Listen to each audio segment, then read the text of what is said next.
And we are live. So welcome. What? Hey, look who's here. You made it. Hear me? Yeah, we got you, buddy. Yeah, we're just starting. All right. Well, welcome to So What's the Catch? It's February 2nd. We got a big show for you guys today. So why don't we get things started? Everybody's here. Welcome, everybody. Good to see everybody. Let's start with Bengals Chiefs, a big game over the weekend. And who is the only one that got it right? This guy. I think you're right. Churk, you didn't pick the Bengals, did you? I did not pick the Bengals, and I also still don't pick the Bengals in the Super. Actually, we'll get to that later. But no, I think it was an upset. It was a definite upset. If that game were to be played like 10 more times, that would be the one time they won it. I don't think so. I'm with Churk here. I think that's exactly what happened here. Is that you can play this game countless times, same percentage, 1 out of 10, 10 out of 100. I think 10% is really the legitimate percentage for the Bengals winning that game.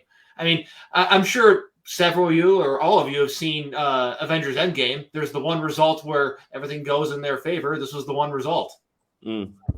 Yeah, I think everything went right for the Bengals, and everything's really gone right for them so far in the postseason. And obviously that's played to their favor. But, they're relying heavily on a rookie kicker right now, which isn't always sustainable in a postseason run. And they're getting near perfect play from Joe Burrow. I can see both sides of it, but I'm leaning more towards Churk here. I think that if this game was played 10 times, I think that maybe the Bengals win it once or twice. I get it. I mean, I would say. Tell us why we're wrong. Because I know you feel differently. So just tell us why you thought the Bengals were going to win this from the start. Yes. What did you see, and why do you think we're wrong? Well, I wasn't going to outright say it. Well, obviously you disagree, so. No, not fully, actually. Okay. What? Well, just go ahead. Yeah. No, I don't fully disagree. I think on paper you could say Kansas City is the better team. It's just in this case, I like what Cincinnati has more offensively. I think you look at what Kansas City has, they have Patrick Mahomes, they have Tyreek Hill, they have Travis Kelce. I haven't really seen anybody else from Kansas City get involved heavily in the offense. Yes, in the last couple of weeks, they started involving McKinnon a little bit. Yes, they started involving McCole Hardman, but I didn't see that enough. Whereas with Cincinnati all year, their main guy was Jamar Chase, but you would see them involve CJ Uzomah throughout the game. You would see them involve T. Higgins a decent amount throughout the game. Tyler Boyd would get his touches. You saw Joe Mixon get involved, whether it was in the run game or in the screen game. He did rush for 1,200 yards. He was top 5. So right. They definitely used him a lot, yeah. So I just liked what I saw from Cincinnati a little bit more. It felt like they weren't reliant on one or two guys, whereas that's how I see it with Kansas City. They're so reliant on Tyreek Hill and Travis Kelce making plays, of course, led by Patrick Mahomes, and I think that just bit them in the butt. Yeah, I was surprised to see Mahomes with 2 interceptions in this game, and he could have had more. He did not play a perfect game by any means, but, I mean, he still did play a great game statistically. But for Patrick Mahomes, I think that we would all agree that this wasn't the performance we were probably expecting from him. Absolutely not. And, I've heard the question the past couple days on various talk shows across the sports platform. Was this game more on Andy Reid or was this game more on Patrick Mahomes? I can see the argument why people would say it was more on Andy Reid, but I'm going to say put more of the blame on Patrick Mahomes, actually. And of course, everybody's going to point to the play that ended the first half. And yeah, that's a big part of it. Like, why are you throwing a backwards pass with 5 seconds to go? But there were a couple other throws throughout the game where that made me question Patrick's decision making. And like, why are you making like trying to make a circus type pass? Why not just try and make like a standard pass that could have been more effective? So I would say the loss is more on Mahomes.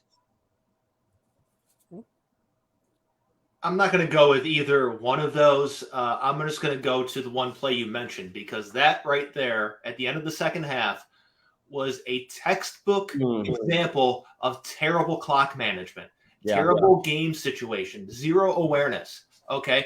Mahomes thought he had a timeout too. I don't know if he caught that. Like, he called a timeout. He thought he had one timeout left. Yeah, that's bad. That's bad. So you look at the decision to go for it there. You don't take the points. I know field goals aren't, analytically friendly because 7's more than 3. Well, I got news for you. 3 is more than 0. Yeah. Okay? And you look at the game situation at that point. It was 21-3. It would have been up 24-3. So we're going from a 3-score game to a 3-touchdown game. Right. I know, 3-score game. No, 3 touchdown is different than 3-score. So 3-touchdown game is huge. That changes the complete just situation of the game. And then they get the ball back to start the second half. Even if they come away with a field goal right there, it's a 20. I mean, you go from 24-3 to 27-3. Right. So you're not going to 3 touchdown, including 2-point conversions. You know what I mean? So it's just poor management there, poor situational awareness. And honestly, that one field goal there, it would have changed the game in Kansas City's favor. But the decision to go for it and be just a little bit greedy, I definitely think heavily swayed the game. Yeah. And then one more thing I want to touch on too is that wasn't the only, like, what you would call kind of a boneheaded play by Mahomes. He put Butker in a terrible position when he stretched that field goal out. I mean, thank God he made that kick, but that was another play where it's like, man, that's the one thing you can't let happen in that situation. And I mean, good thing, he knocked it through, but that was another play there that could have went really, poorly for them. And wasn't Travis Kelce like wide open on that play where he could have hit him right away? I think players were open, but it just, regardless, you see that a lot of times when guys play quote unquote hero ball. That was hero ball moment times. Mahomes has done cool stuff in the past. He's made incredible plays, but there's such a big risk when you do that. And we saw, I mean, that wasn't the first time that Mahomes was chased out of the pocket like that. It wasn't like the only time in the game that happened. You know what I mean? So it's not, the anomaly in this situation. It already happened. So you got to be aware in that situation. You can't do that. Even if you're getting chased like that, throw the ball out of bounds. You're already out of the tackle box. Just get it past the line of scrimmage. Avoid the intentional grounding penalty. You're good. Exactly. I think Mahomes, like I said earlier, I think Mahomes tends to play circus ball a little too much because he's been given the green light to try these no-look passes and the sidearm throws and whatnot. And I think sometimes he needs that. Andy Reid and Eric Bieniemy need to reel him in a little bit and say, no, you don't always do that. Like, look for the good play. You don't need to go for the home run play every single time. It's something to do, like, if you have a comfortable lead. Or the regular season, too, Yeah. You got to know the situation. When you're in the championship game for your conference, like, you got to be a bit of a game manager. Like, you need to be more conservative than you are. It's a different style of play in the postseason than it is in the regular season. Like, turning the ball over is huge in a game that comes down to the wire like this. In the playoffs, I rarely will see someone. You don't see too many players doing like a bunch of 360 dunks. Not saying they don't, but it's just not likely to happen because they want to conserve their energy. Yeah, there's a lot that goes into preparing for a postseason game as opposed to preparing for a regular season game, and hero ball is great when they need you, and it's great in the regular season when you've got a 21-point lead. But, when it's the postseason, you kind of have to reel things in a little bit. And I don't know. I kind of expected him to play a little smarter than he did. Yeah. And I'm not saying he's not a smart quarterback, because I think he is. I think he's very smart. I just think that his decision-making he's really struggling with it at this time. And it couldn't have came at a worse time, for him than it did. Right. I mean, I don't know if his legacy necessarily took a hit after this loss, but I'll answer that. No. I had to cut that off. That's complete nonsense. We're not going to talk about legacy talk right now. We just need to put a cork in that. Okay. He's played how many years in the NFL? 5? Yeah, he's young. He's very young. Very premature for legacy talk. And even if there No, was, I think there is Patrick nothing we're Mahomes going is to say negative about this. Patrick Mahomes is already a Hall of Famer. Okay, that's premature, Ooh. but we're heading in the right direction. Trending in the right direction. James, what I was going to say, though, I do understand why you said that. But what I was going to say is, like, for him to be in 4 consecutive AFC championship games and then only have 1 Super Bowl ring to show for it, I don't know. Does that impact him? Just his overall, not his legacy. Just Think his about how overall, that started, though. He overall made 4 image. consecutive championship games. Like he got his team there that many times in a row in the hardest league to do it in. So that's why I think that I kind of tend to agree with James a little bit here. Sure. It's too early to say. There a lot of things can happen. He could rattle off 4 Super Bowls in a row. He could not win another Super Bowl for 10, 15 years or ever.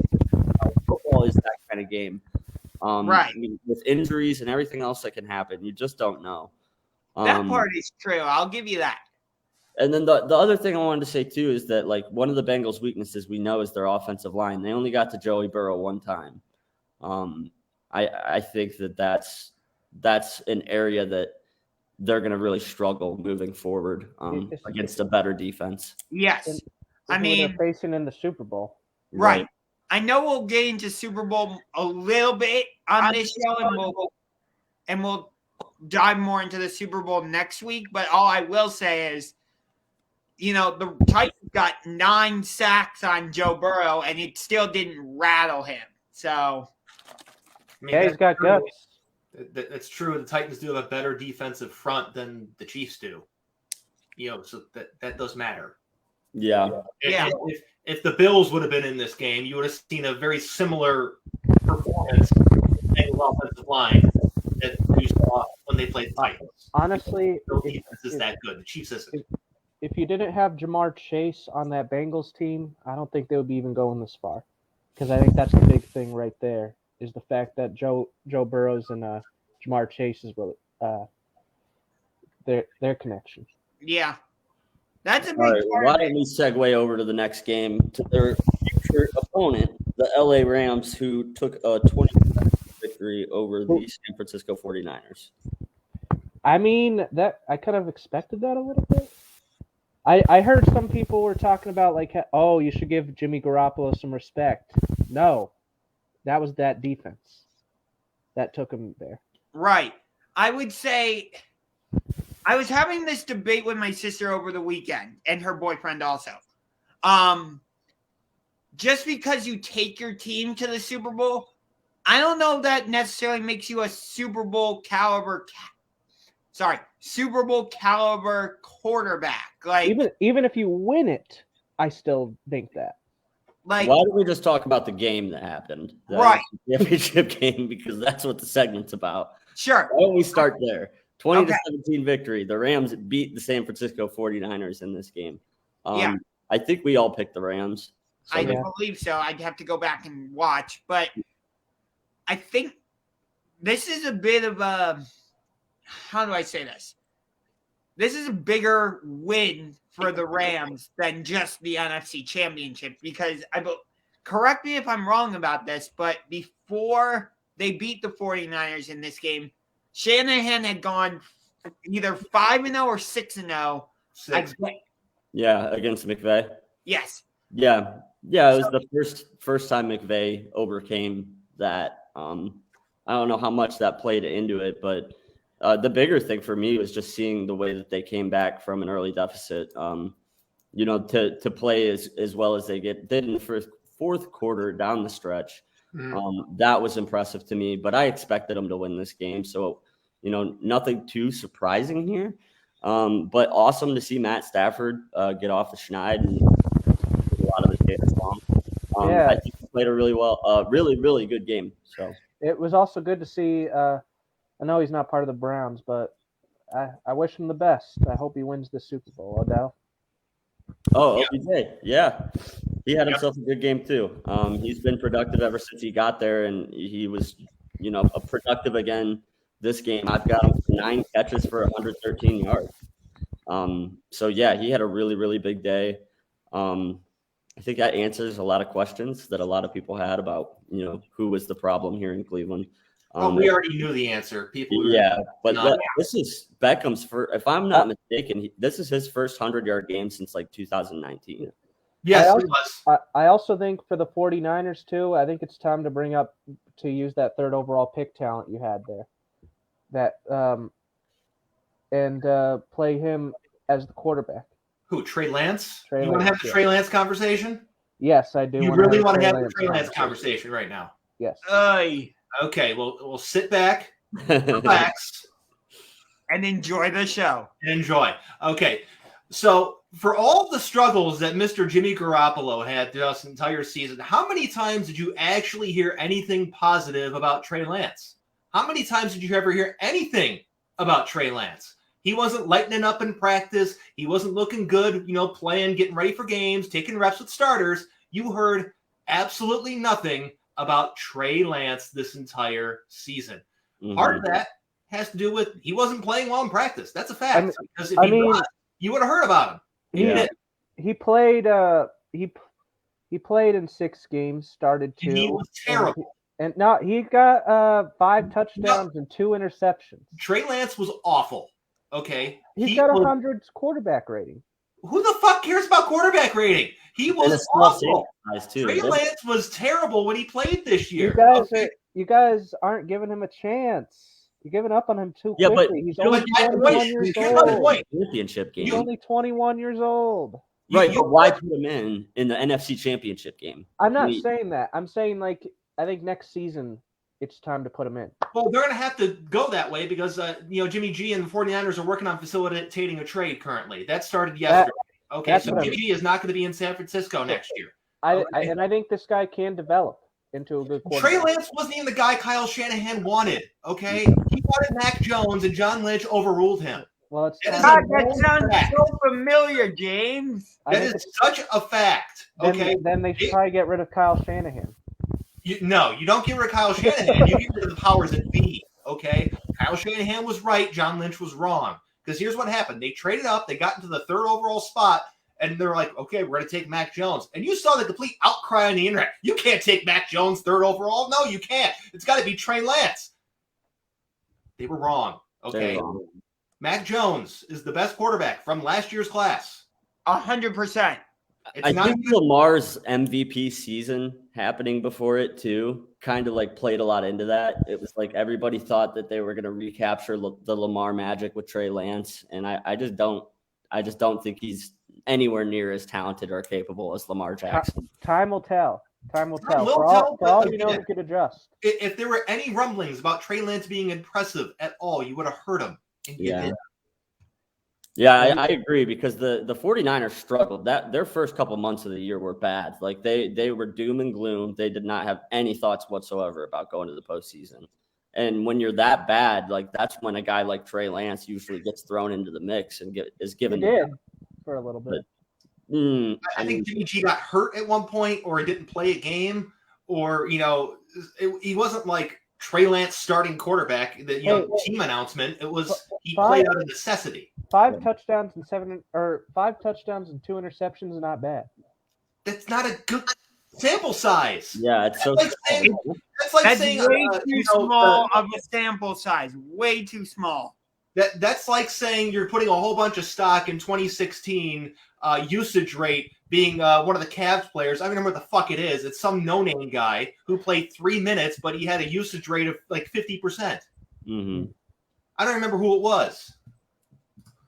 So you're saying the stats lie a little bit. Stats can lie if they're used incorrectly, and unfortunately they get used incorrectly a lot, and a lot of that has to do with sample size and context, which is why you see a lot of remedial analytics people use not the right context and not enough sample size.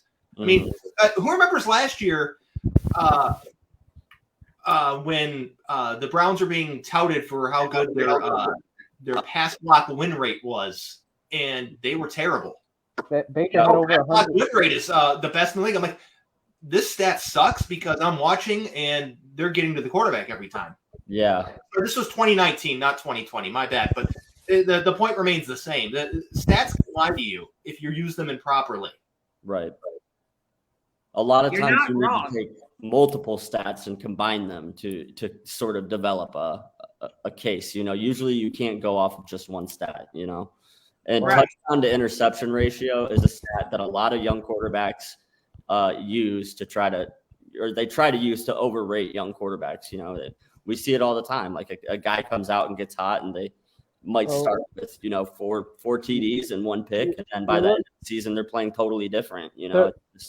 It's not a sample size. You're right. The win-loss record as a quarterback might be more important than the touchdown to. No, we are not talking QB wins as stats. They're not stats. QB wins You are don't not think? stats. No, QB wins are not stats. That's I a mean, team. we're having this conversation. They're not stats. Period. Yeah, I don't know anybody that goes off of QB wins for talking about legacy. Yeah, I couldn't tell you one person who does that. Right. Me? Yeah, Debo had a big game. He looked great. He always Debo? looked great. I didn't know Travis Benjamin's still in the league. That's hilarious. He is? The one that played for the Browns?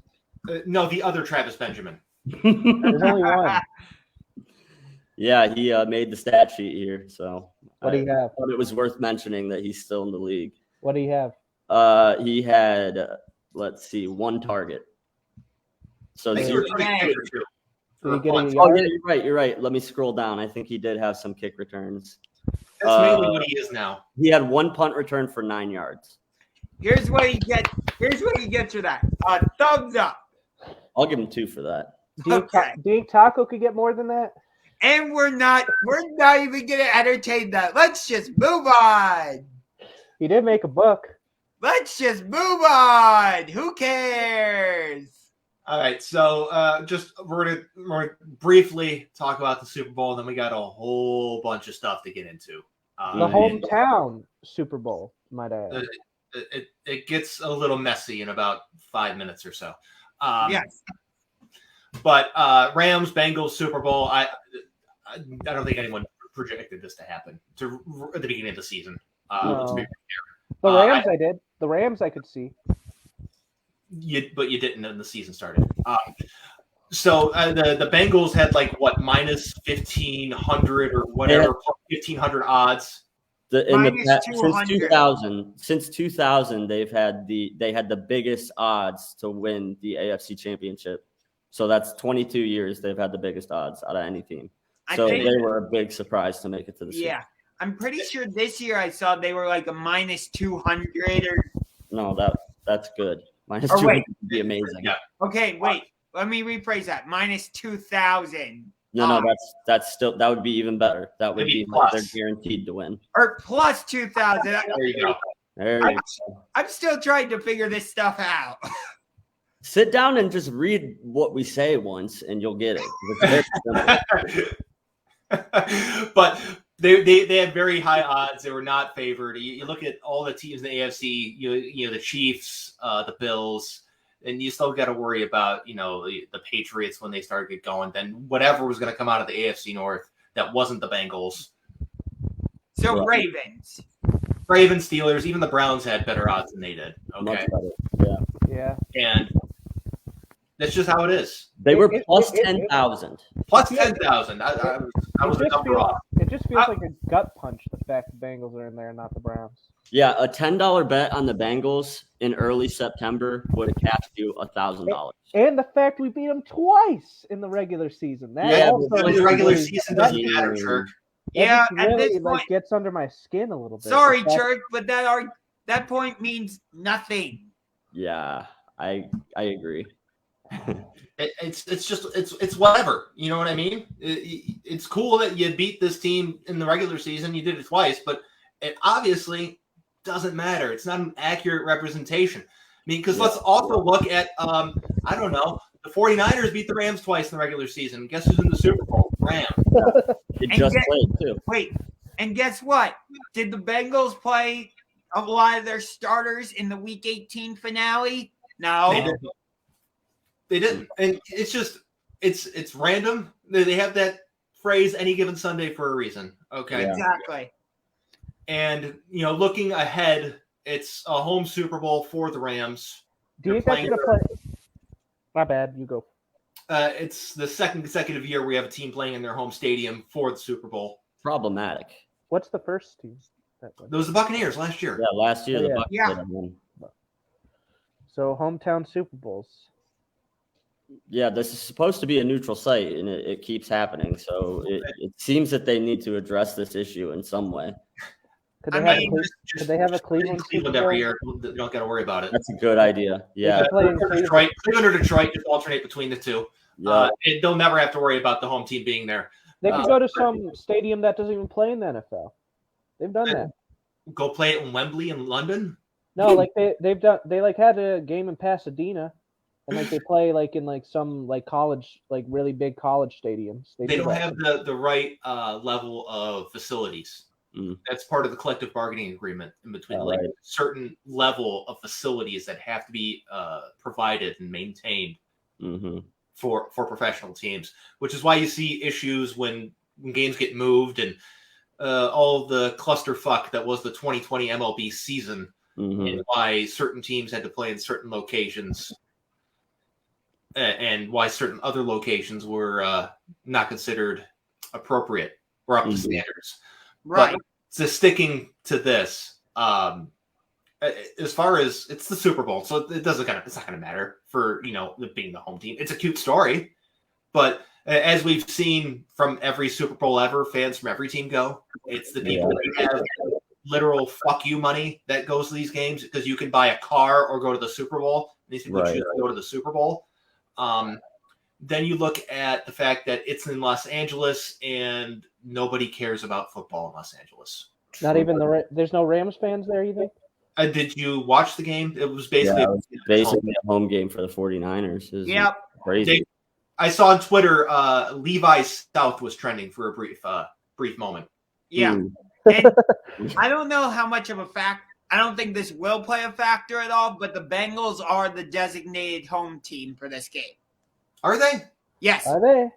No, I thought they alternated every year, and Tampa wasn't the home team last year. Yes, they were. Were they? Yes. It alternates. I'd have to double check that. Bengals are the home team. Going back to the original point, though, the Bengals had the longest odds to reach the Super Bowl of any team ever, except for the Rams at plus 15,000 in Super Bowl 34.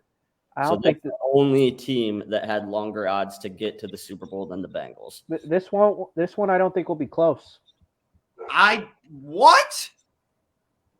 Nope. We're not going to do preview stuff right now because we're like most of next week's episode on that. But all right, I mean, I think the Rams are the superior team, and we'll get into it next week. And specifics. And would Sean McVay be, if the hypothetical, would he be the youngest coach? What, to win? Probably. Well, I don't know that, but I do know this is the second time ever that two number one overall picks have gone against each other in the Super Bowl. The first time was Super Bowl 50 between Peyton Manning and Cam Newton. And good news for anyone pulling for any people that used to play in the general Midwest area, the older veteran quarterback won. So experience matters just a little bit. And also, if Joe Burrow wins the Super Bowl, he would be the first quarterback ever to win the Heisman, national championship, and the Super Bowl. Still hasn't made a Pro Bowl yet. Correct. Pro Bowls don't matter. Get out of here with that bullshit. Anyways, They do. moving right For the along. Hall of Fame committee, they do. Anyway, Lots of head Churk- coaching stuff. Lots of head Churk coaching is stuff muted. happened this week. The Giants have a new head coach, Brian Dable, they do. head coach for the G-Men. Okay, so he's moving down from Buffalo, going to the city, gonna play games in New Jersey. I don't know if this is gonna work. I like Brian Dable. Danny Dimes sucks. Yes. I think they should have Saquon hired Barkley Flores. broke it. They should have hired Flores. Oh, that's next. Don't worry. Yeah, Yeah, we're that gonna whole talk thing about is that for next. sure. Yeah, how about Belichick texting Brian Flores to congratulate him, thinking it was Brian Dable? Oh my goodness. Oh my god. That's really bad. So let's get into the whole Brian. Might as Flores. well. Might as well. Yeah. My bad. I didn't mean to jump the shark. No, it's okay. Brian, there really wasn't much more to talk about Dable being in the Right, Giants. we all agree. I didn't know. It was just like some bald Canadian dude, right? Who, Brian Dable? Yeah. He used to be a coach here in Cleveland for a brief moment He as did. an offensive coordinator. Yeah. He has since grown as an offensive coordinator. He's a lot less rigid than he used to be. He was very stuck in his ways when he was here, and even I other agree. stops before he got to Buffalo. So they're just tanking, basically. They're not tanking. The Giants are taking if you're going to get someone who's that hard-headed. He's since evolved. Yeah, Okay. what he's saying is that since his time in Cleveland, he's grown as a coach. So that's Right. not the same Brian Yeah. Dable they're getting. I mean, granted, the Giants are a dumpster fire, and chances are they'll fire this guy in 2 years, anyways. But I mean, you laugh, but look at their coaches that it's been No, 2 years now. that's why I was laughing, because that's pretty accurate. It's been Joe Judge. It's been wasn't Pat Shurmur there? Yeah. You remember then- McAfee? Ben McAdoo. Or Ben Ben McAdoo? McAdoo, McAdoofus, whatever version of the name you want to call him. Hey, he took him to the playoffs. Who cares? Playoffs? Playoffs? We're talking playoffs? But anyways, Brian Flores alleging that the Dolphins offered money for him to tank while he was the coach of Miami. Reportedly as much as $100,000 a game to lose. And Not a that's good not a look. great look. Not a great No. look. And Yeah, it's even worse because, he's not only suing the NFL, but he's suing the Giants, the Broncos. He's suing every team. You know that, right? It's every Yeah. team. The whole NFL. It's the NFL as a business, along with every other team, and this is more like sort of conspiracy-wise type things. No, this is it- it's like a social justice aspect to this too. Yeah, it is, because he essentially said, I accept the fact I'm never going to coach in the NFL again by doing this. That's what this is. And they were talking about like the Rooney Rule and minority coaches and all that kind of stuff. There's Like a how whole bunch of that stuff. I mean, you look at this, you compare it to how things went down with Colin Kaepernick when he sued the NFL. Once he made that decision, his playing career was over. That's just how it is. Once you sue the NFL, you have decided your time in the league is over. Yeah. That's what it shows. I'm rooting for him on this case, though. I'm rooting for him. I am I am too. too. Yeah, I think we all are. We all Yeah. agree there. But unfortunately, the reality is what James is saying is correct. 100%. Can't even dispute you on that. It's So- unfortunate, but that's the reality. And I think that's part of the reason Brian Flores is doing this is because he really does genuinely care about making change. Yeah, Well, right now I think there's only 3 minority coaches: Rivera, Salah, and Tomlin. Yeah, Yeah. And only one of them is an African American. Yeah, Right. Correct. You know what I mean? And so you look at what really set this entire thing off was the Belichick text, Yeah, because Flores was yet to interview with the team. which Yeah, meant the Giants yeah. were circumventing the Rooney Rule. And they already picked Daboll, and it was a whole dog and pony show to interview Flores. Correct. And And so, and today on some show on ESPN, I don't care. Marvin Lewis said something very similar for when he interviewed for the Panthers job back in the day, that they already had their guy in John Fox, and he was there just to just to be there. They Check just a box. He was there to check a box. Yep. Yeah, it was. You're talking about Get Up on ESPN. Oh, I don't care if there's too many shows with Mike Greenberg on it, anyways. Anyway, get down, first take, second take. Who cares? anyway. Gold jacket, green shagget. Who gives a shit? All right. I get it.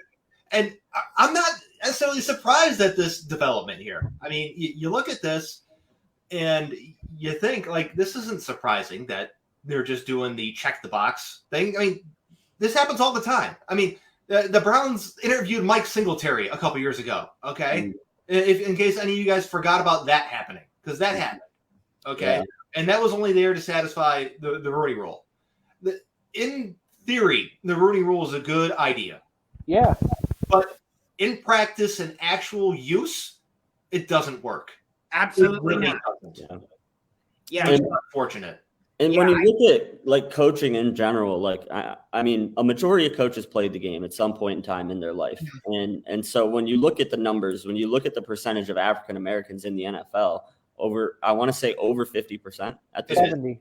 It's like close to 70. It's around 50. Yeah, it's up there. So and then the coaching, there's only 3 coaches out of 32.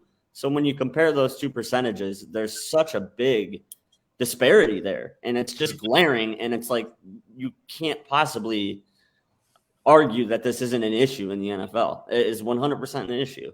Like, yeah,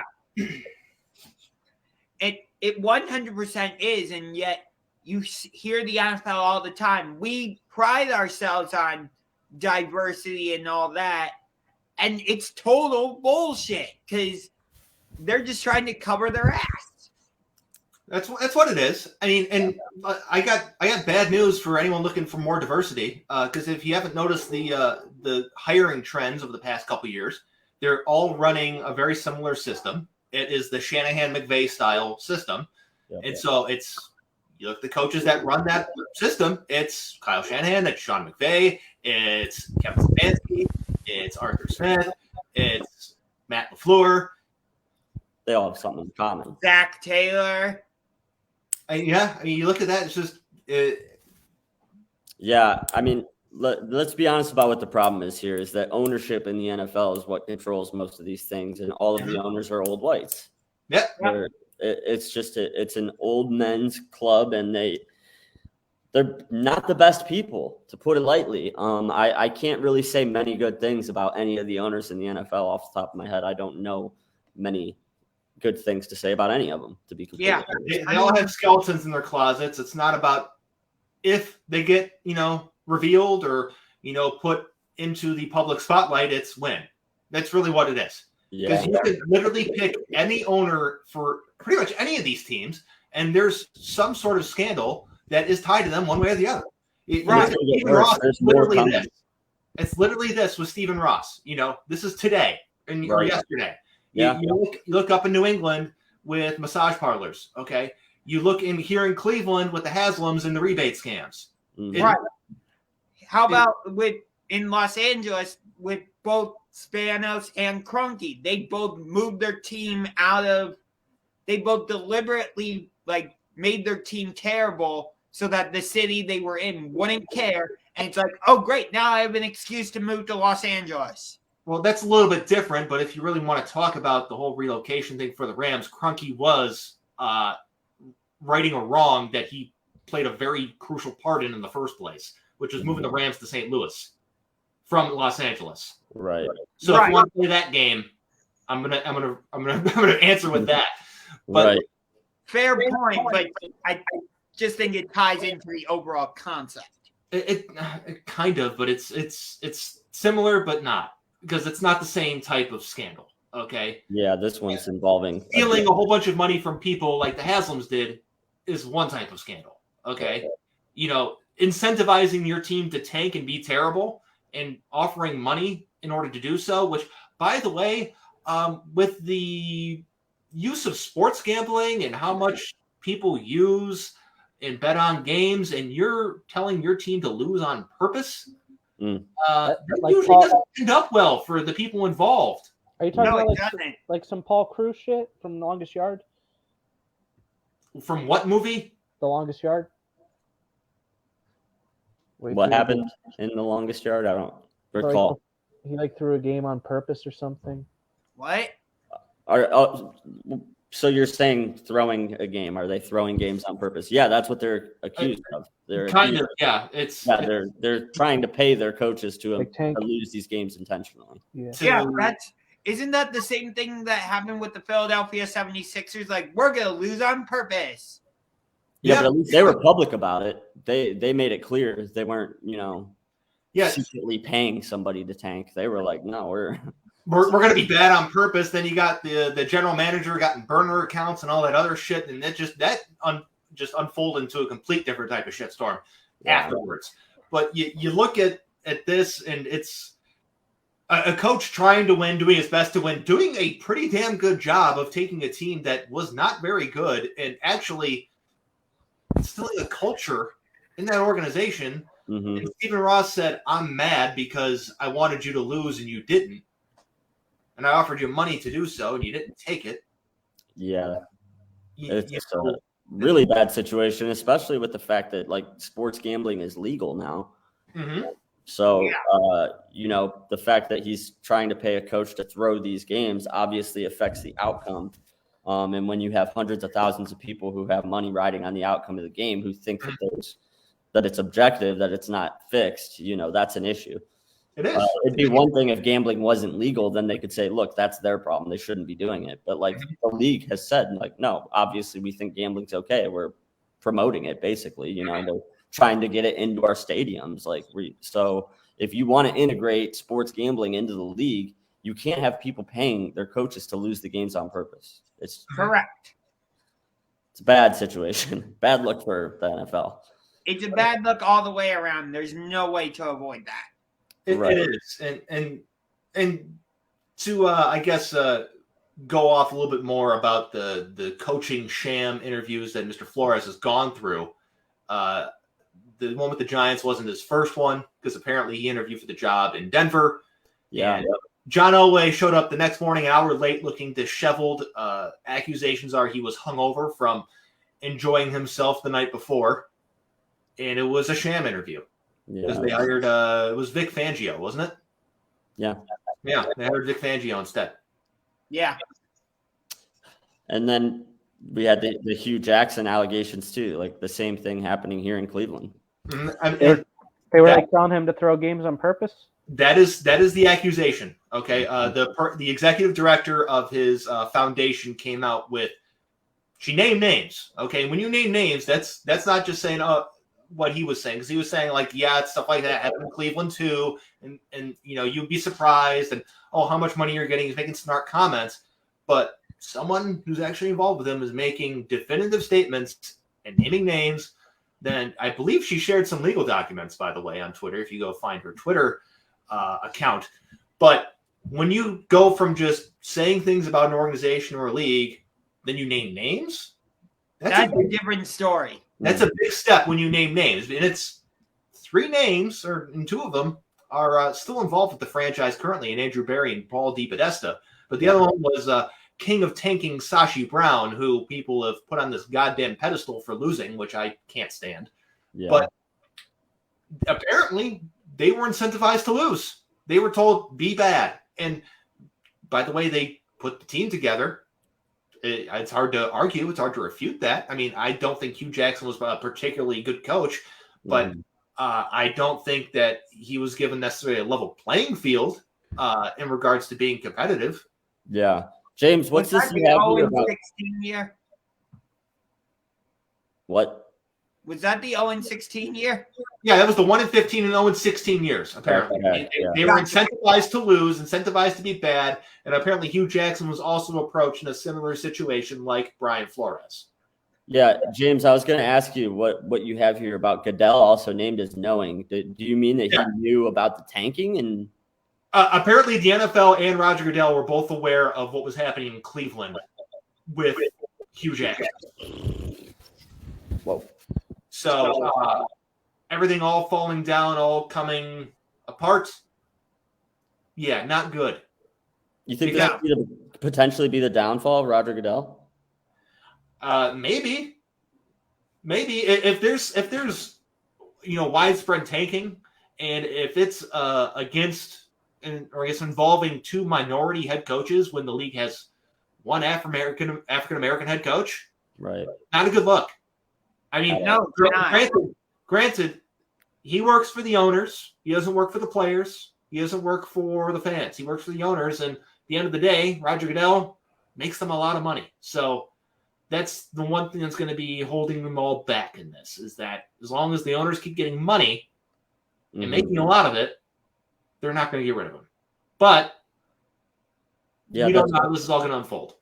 That's what makes progress with this issue look so bleak, is all of the people who are ultimately going to make the decisions about this, they're all old and white. They're the ones that are ultimately going to make the decisions still. So it's it's just a really bad situation. I hate to say it, but it's going to take some of these guys getting rid of their teams or moving on into the next plane of existence, and the teams being purchased by other parties before we're really going to see any real change. As long as the current owners of these teams are in place, it doesn't look like they're moving forward and there's progress of any kind. I agree with you on that one. You're right there. I do think that since we've seen, two former head coaches also make similar accusations in regards to hiring practices and tanking incentives, I do think that we're going to see more people come forward and say, I was approached for something similar, or this is what happened to me, or this is my experience with being told to lose on purpose, or this is my experience with a sham interview. And I do think at some point there's a tipping point when all of that just becomes too much for stuff to actually change. Isn't there more stuff coming out too in regards to the controversy earlier in the year with Gruden in the text messages and things like that? Aren't there more documents and more stuff that's going to be coming out of that case? There's hundreds of thousands of emails involved. That's what I'm referring to. Yeah. So there's going to be more stuff, because we only heard about a handful of emails that included John Gruden. Okay. Right. So what about all the stuff we didn't hear about? Right. What's interesting to me is this year, the NFL has been hit with, I guess, two major scandals and one semi-major scandal. You had everything with the Washington football team that turned into John Gruden. Then you had the Urban Meyer situation, which I don't know if you would call that a full-on scandal, or not. And now you have this. So I don't know. Do you think they're going to find out more stuff in the past with tanking? If you look at seasons from, I don't know, even 10, 20, 30 years ago? I don't know. So many of the people involved with then are those seasons from that far ago are either old or dead. So, I mean, yeah. They could still find out information even if they're dead. But what is well, we might find out about it, but on the importance level, does it really matter? I think it does. I think it does. It really doesn't, because they're not involved with the hiring cycles currently. They're not people making decisions. If there are people that are in long-term positions still making decisions, that's one thing. But people from 10, 20, 30 years ago, they're not involved in the league anymore outside of owners. Yeah. So do you think this year overall has been a black eye for the NFL because of, you had, like I said, everything with the John Gruden situation, then the Urban Meyer situation, and now you have this? Did you see the viewership from last weekend? Not good. Yeah. No, I did not actually look at the viewership. Pretty sure it was pretty good. Oh, the numbers? The viewing numbers? Yeah. Probably as good as they've ever been, unfortunately. Yeah. So as long as that keeps going up and the league keeps making money. Yeah, I know what you're saying now. This is a blip on the radar. Now I get what you're saying. And now, so I follow now. I wasn't sure you were going with that at first, but now I totally follow you. Yep. Yeah, I agree. As long as people continue to tune in, and as long as people keep spending their money, money talks, Yeah, money talks. As long as people are buying merchandise and buying things with NFL logos on them, team names, video games. Exactly. As long as that stuff keeps getting churned out and people keep buying it, this is just a little speed bump. Heck, if more stuff comes out, if we see a seemingly functional front office here in town get thrown into the dumpster because of their own indiscretions in the past, that's when you start becoming a bigger issue. Okay?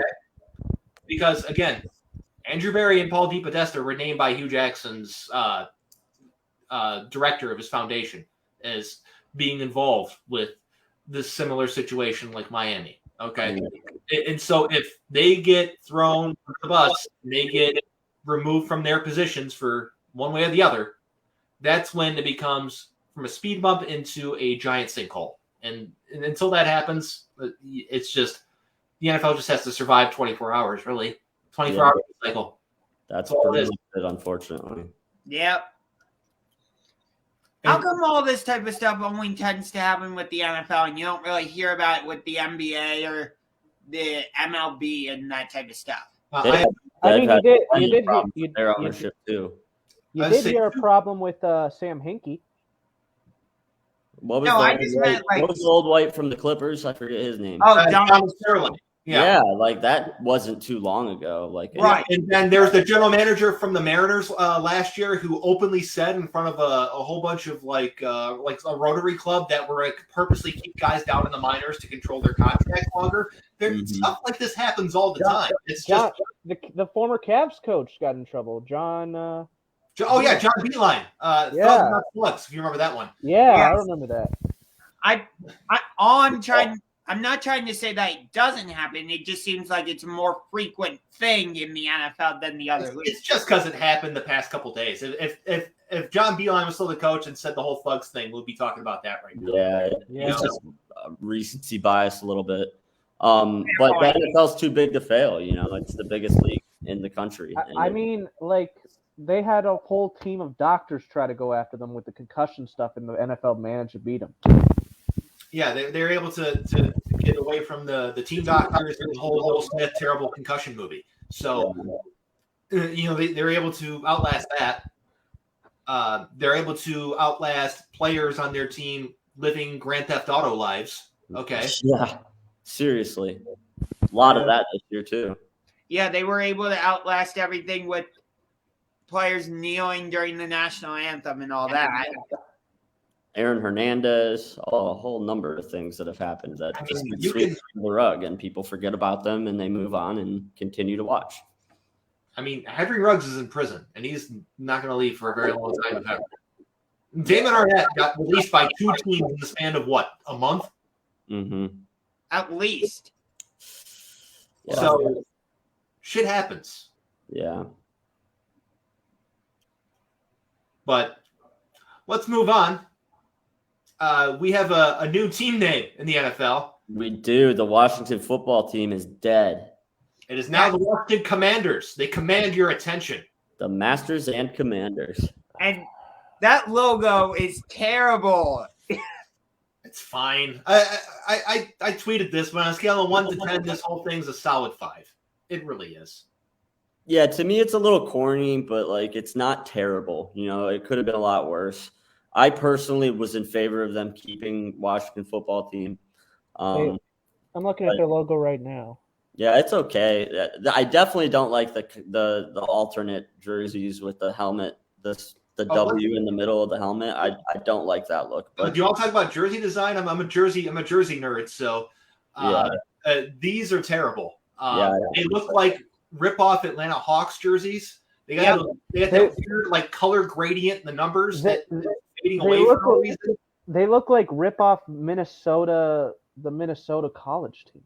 They look like Golden Gophers. Yeah, they look more like that. Some of the parts of the design of the jersey is just very Atlanta Hawks-esque, and I don't like it. You look at the shoulders; they have these weird, just kind of patterns in there for no reason. It's really bad. Then the giant word Commanders, which is just kind of shoved in there, it's kind of out of place. Did they learn nothing from when they botched the Browns uniforms? Right. Nope. Yeah, it's like people don't pay attention. You're making the same mistake again. Then there's the weird W on the black helmet. What the hell's that? That's the one I was referring to. Yeah. Right here. It looks so out of place. I know they're trying to be different and try something new, but that just was a miss for me. The whole thing's a miss. They didn't even do a good job keeping the secret. A helicopter was able to see the word Commanders last night. I was kind of hoping that was going to be a purposeful misdirection, like they leave something like that in a spot. If they were smart, they would have done that, left some kind of Easter egg to misdirect people or something. Yeah. Had a team name they're not choosing be visible. Mhm. That would have been the way to go. Yeah, Dan Snyder's not that smart. No. Oh, no, He he's was. not. He's an egomaniac. Yeah. Dan Snyder. Hey, there's another scandal. Yes. Yay! But I mean, I think the name's fine. It's not good. It's not terrible. It's average. It gives me USFL vibes a little bit. I think they literally. Wow, that's a throwback there. I think they literally stole it from Coming back a USFL team like called the Houston Commanders or whatever it was. No, I I'm think sure they the I think they took it from Blitz the League. They were like the Houston Commanders in that. I have no idea. Yeah, if anyone's ever played Blitz the League. Anyone? No. No. Playing I played the original Blitz. I played the original one, and I thought it was dumb. Then I stopped playing it. Blitz the League was the one with Lawrence Taylor on the cover of it. Okay, let's just move on, shall we? We're not a video game show. We are not a video game show. But Washington Commanders has got like real Cleveland Guardians vibes to it. It's just kind of Yeah. That was my thought. It's just kind of meh. It's like it's meh. It was had to necessary. really do something new, but and they not chose great. to be it safe. Yeah. Yeah. To me, this was a safe pick. It was a boring pick, but it's okay. Like, it's not the worst name. Like Bryan, I know you've watched Parks and Rec. Do you remember the episode where they're trying to replace the mural and Paul Brandanowitz says "old guy fishing"? It's not offensive to anyone. Oh yeah. Yeah. Doesn't take a stance. There is no stance. Yep. That's what this is. That's exactly what this is. I'm gonna start watching Parks and Rec. It's a great show. It's a really Okay. good show. I'm gonna start it. I'm in. Good. Glad you're in. Next order of business. Tom Brady officially retires now. Thoughts? I kind of thought this was going to happen a week ago. You saw the cryptic statements from him on his podcast, the Let's Go podcast. You know, once you hear guys talking about family and stuff about football, you can, if you read between the lines, it's very easy to notice. You can, if you pay attention to any athlete who's on the brink of possibly retiring or leaving a team that they're playing for, they speak in patterns, and it's usually a very similar way that they're speaking of. If you're ever wondering if a guy in your team is going to re-sign and you see him start kind of sounding weird, chances are he's leaving. And you looked at what Tom Brady said, it's like, this is really pointing in the retirement direction, and he retired. Right. Yeah. Right. Like usually when Brady loses in a playoff game, whether it's the Super Bowl or whatever, he usually comes out right away and says, we'll be back, and does that whole jargon. He didn't do that after the Rams game. He was saying, like, I'm satisfied. And the moment somebody says satisfied, you know they're starting to think about retirement. Like, similar to what you were saying, James, but yeah, I agree totally. Yeah. A lot of signs were pointing in this direction. I wasn't really shocked by it at all. Yeah, I mean, he's 44 years old, you know. He had a great year. I think it was a good time to go out. I don't think he needed to prove anything to anybody else. I don't have any problem with the way he went out. I don't have any problem with his statements or anything. I think this all went just about how it should go. And I think he's riding off into the sunset. Mm-hmm. And I think people are – I know I pointed this out to you guys in our off-string text, but, like, the more I think about it, I think people are reading too much into leaving the Patriots out of his retirement thing. It's not that big of a deal. Like, he had just finished – he was with the Buccaneers. So, of course, he's going to thank the Buccaneers. But do you think he just forgot about all the 20 years he spent in New England? No. He already thanked New England on his way out of there. You know, there you go. You know, and when he like has documentaries, mostly it will be about New England. I mean, yeah, he's going to retire as a Patriot and all that. So yeah, I'm pretty sure he's signing a one-day contract so he can retire as a Patriot. That initial one was deemed to be false, but that's still a rumor floating around. Mm-hmm. Gotcha. Yeah. Okay. You never know. I mean, maybe he does do the one day retire as a Patriot. He probably does at some point. But even if he doesn't, we all know he's a Patriot. Everybody looks at him as a Patriot, you know. Exactly. It's only a shame that, you know, when we see pictures and graphics of him 5 years from now, it's all going to be in Bucs uniforms. He Yeah. did win a Super Bowl with them, though. He did, but I mean, you know, the kind of build off of something that was on the yesterday's Pat McAfee show. Everything from Peyton Manning, he's in a fucking Broncos uniform. Yeah. Every time you see him, he's in a Broncos uniform, not the Colts uniform. Not like he didn't spend, 12 years there or anything. Right. Or, you know what I mean? People always like that recency bias is always a real thing. And it's like everybody always thinks of the most recent time they've seen something. And Right. unfortunately, a lot of people are going to associate Brady with the Buccaneers for a long time. And it's funny. You're going to see pictures of Brady in a Bucs uniform, but you don't see the same for MJ in a Wizards uniform. Right. Yeah. It's puzzling. You know what I mean? Mm-hmm. Even if I bet you the same thing happens if Aaron Rodgers goes to another team. You'll only see pictures of Rodgers in that new team's uniform. You're not going to see him in Packers jerseys. God, it's going to suck playing against him twice a year next year. Yeah, it's going to really suck. That'd be horrible. Yep. Yeah, I'm on the same page with you there. I think that's a very real possibility. Wait a minute. You think he might actually go to Pittsburgh? Yeah. Yeah, why wouldn't he? It's a good If fit. you've listened to any of the Aaron Rodgers Tuesdays on the Pat McAfee show, he has spoken eloquently about the city of Pittsburgh many times. And Mike Tomlin, he loves Mike Tomlin, so it seems like a match made in heaven for both sides, if you ask me. Yeah. It really does. It really is going to suck them playing against him twice a year. Mm. I mean, if that's what ends up happening, which honestly I really think it's going to, because there's no way in hell they're coming in with Mason Rudolph QB1 next year, okay? Mm-hmm. Or trying to get whatever out of Dwayne Haskins, who apparently doesn't even participate in warm-ups before a game. Okay, That doesn't shock me. He's never been a really Exactly.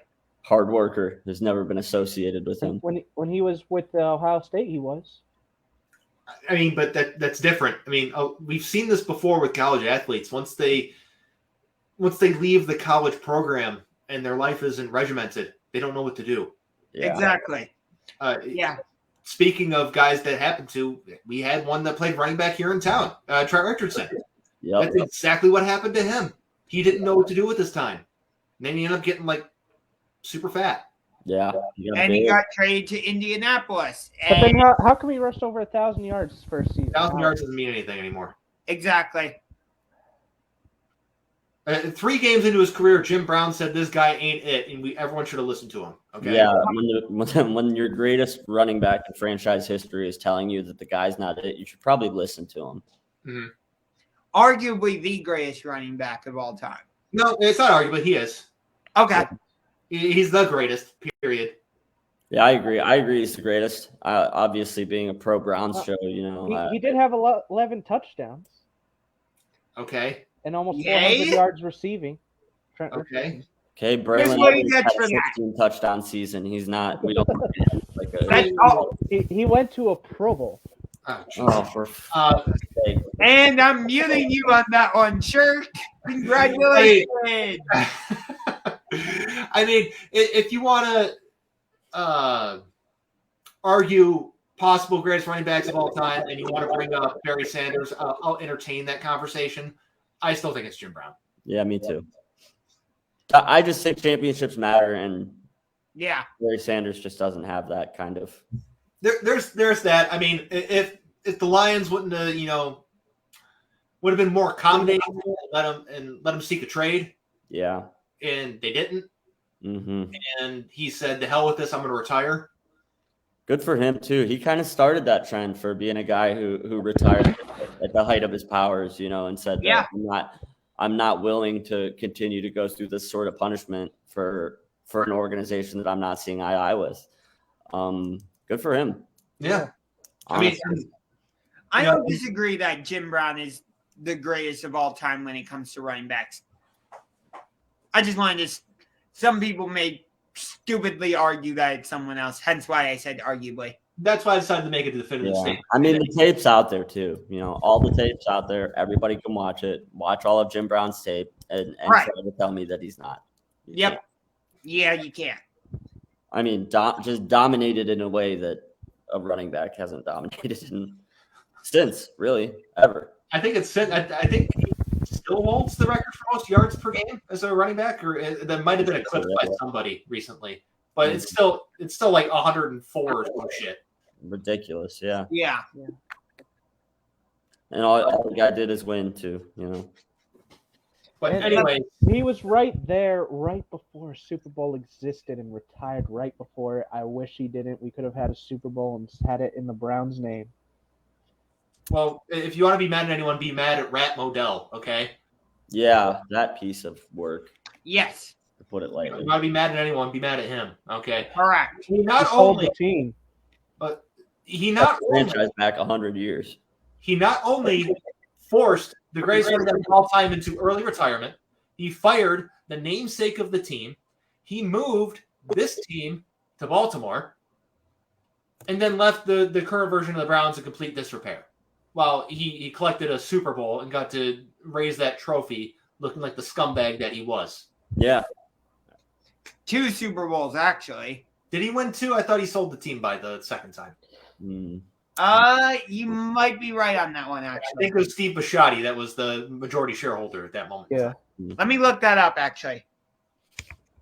Either way, his scumbag moves forced 2 of the best players ever, or one of the best players ever, and one of the best coaches ever to no longer be here. He's responsible for the creation of 2 other franchises that exist in the AFC North. Yeah, you were right. The second one was Steve Bisciotti. My bad.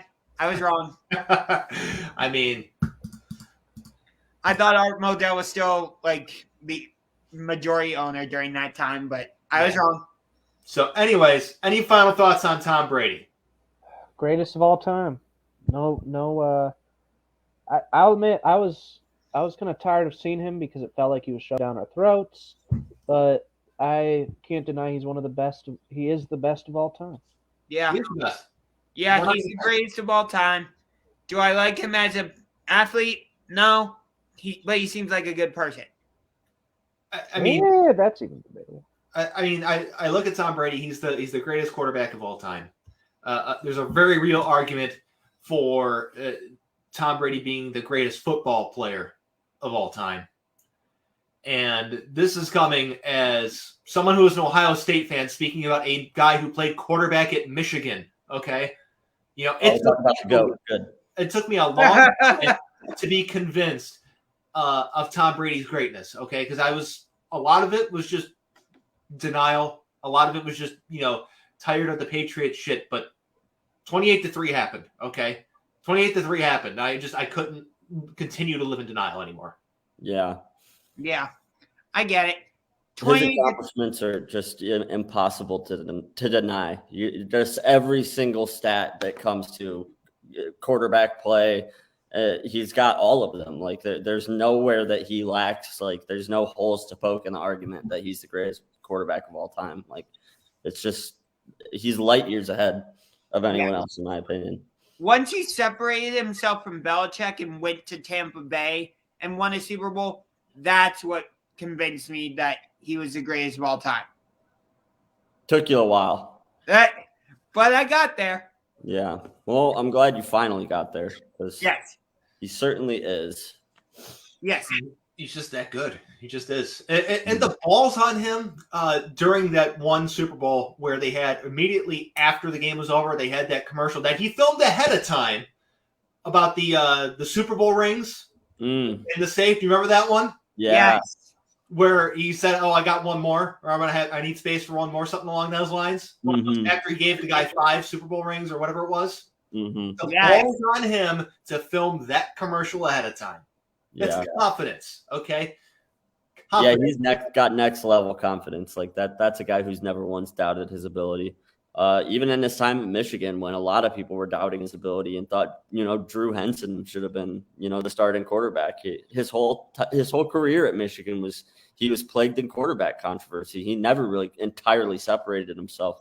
he had some really great moments. He won some really great, big games, Rose Bowl and what have you. But there was always in the back of the conversation was, is this even the best quarterback that we have on our roster? And then he goes to the NFL and proves that he's the best of all time. So, yeah, I think a lot of people were on the same page that you guys were with at first. Like, he obviously didn't impress at the combine. No, that 40 time was among other things. The picture of him shirtless, just all of it. I mean, there's an opinion out there that picture of him shirtless cost him being drafted several rounds ahead of that just bad look picture. Mm-hmm. Or what about the picture where it looked like he needed a new shirt? Yeah, I mean, you think about the guys that went ahead of him, the Giovanni Carmazzis, just like the nameless, faceless people that like people just don't remember that were taken ahead of him, and to see what he's done, it's crazy. He's one of the best underdog stories of all time. Like, yeah, he became the face of the NFL and he became the guy everybody wanted to see lose. But he started as like a really true underdog. So yeah, guys, was that a bathroom break? You guys are still talking about Tom Brady, right? Yeah, we were finishing up the GOAT talk. Correct. Yeah, it's hard to go 2 hours without a bathroom break. These no commercial shows are tough to do. Yeah, I'm with you, Churk. I agree. Getting too old for that. Me too. Drink your liquids in moderation, my friends. It's something I've never been good at. And I like being a youngin. And I think eating before the show too. I fast, so I don't eat till after the show. Okay, so then you don't have to. Wait, on a completely separate note, Churk, I had no idea you were a wrestling fan. I am. Because I saw on your Facebook that you were at AEW. I'm like, wait, what? Yeah, I love pro wrestling. I didn't know you didn't know that. I had no idea. Well, tell us how AEW was now that we brought it up. It was one. I thought it was actually really good. They respect like intelligent wrestling fans. They don't just from what I heard, the wrestlers have their own storylines or something. They create their own storylines. Some of them, yeah, I think they give them some license to write some of them. Yeah, so it feels a little more unscripted, which I like. Yeah. Did you have a chance to check out our interview with Max Caster? No, I didn't. Do you know who he is, though? Is that the guy that was the hometown hero of AEW? No, he's the Acclaimed. He's in the Acclaimed. But anyway, yeah, I thought maybe you might know who he was. That would have been cool. Cleamer? Casper.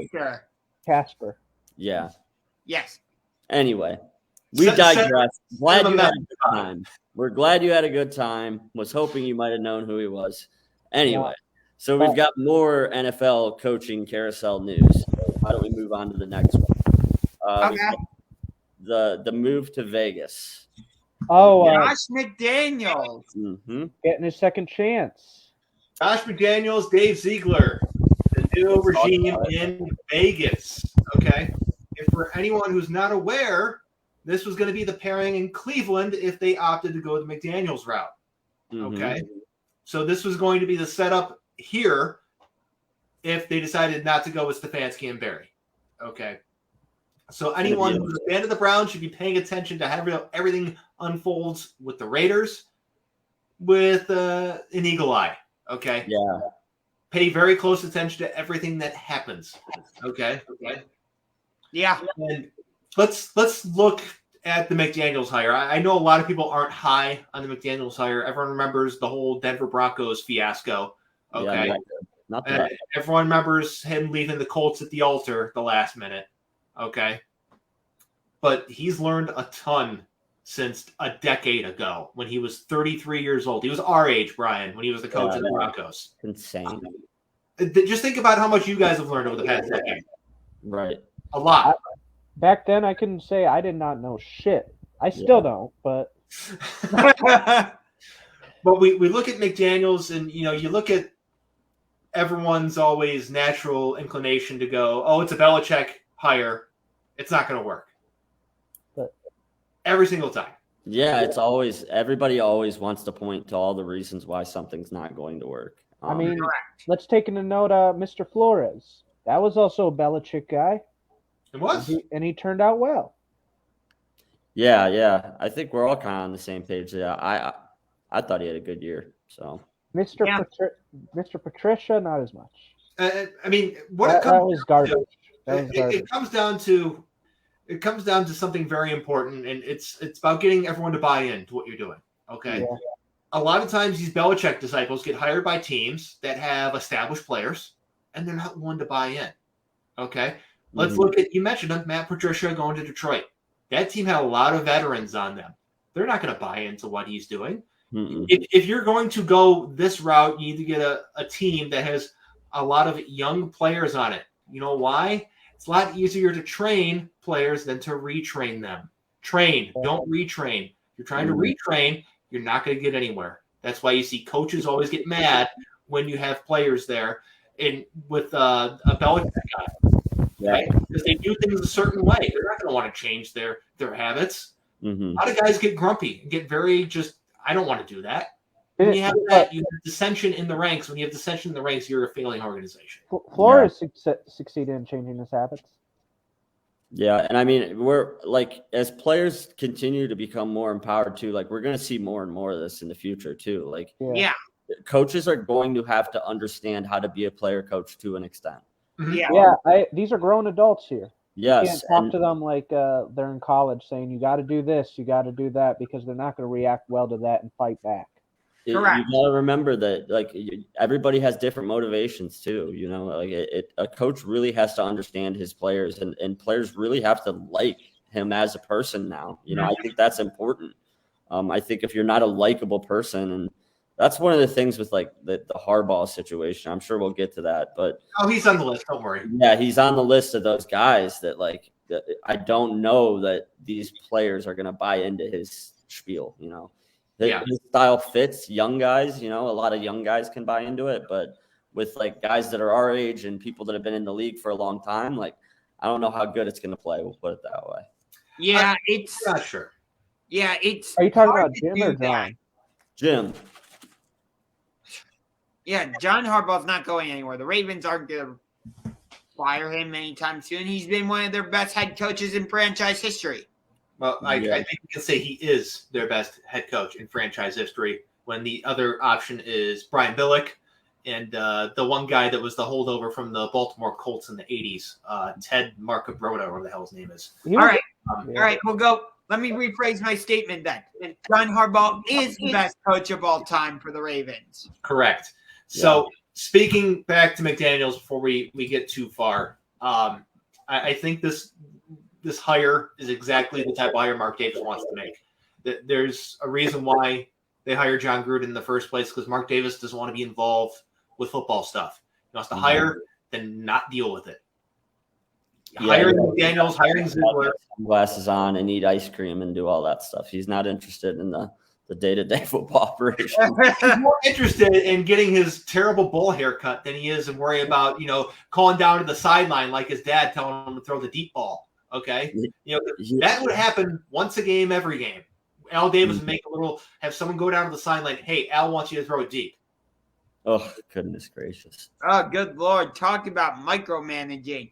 Oh, sounds like Jerry Jones of the Dallas Cowboys. Al Davis did do it before. He was a coach. He coached the Raiders before he owned the Raiders. Okay? So he at least has experience in that realm. A lot of these guys don't know what the hell they're doing.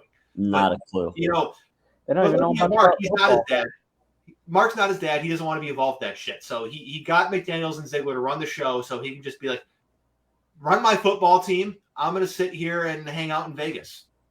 I think it's a good move, honestly. I think more owners should take note of what he's doing. Yeah. I like the fit for the Raiders too. Like, they got Derek Carr, although James, I think you still think he's going to end up here in Cleveland. Not now. Not the fact that during the interview process and during the introductory press conference, he laid out plans for what he wants to do with Derek Carr, game plan wise, scheme wise. Derek Carr, I think, is going to be staying in Vegas. So you can take him off the list, and we'll talk about another quarterback in a few minutes about you can take off the list too. Okay. But anyway, I like the fit with him and Derek Carr. I think they're going to develop a really strong offensive system. Josh Jacobs, I think, should be the focus of that offensive system, though. He if they can utilize the run game more, they will be hard to stop. Well, I'll counter with this. If you're taking the ball out of the quarterback's hands and you're emphasizing a running back, you're admitting you don't have a quarterback.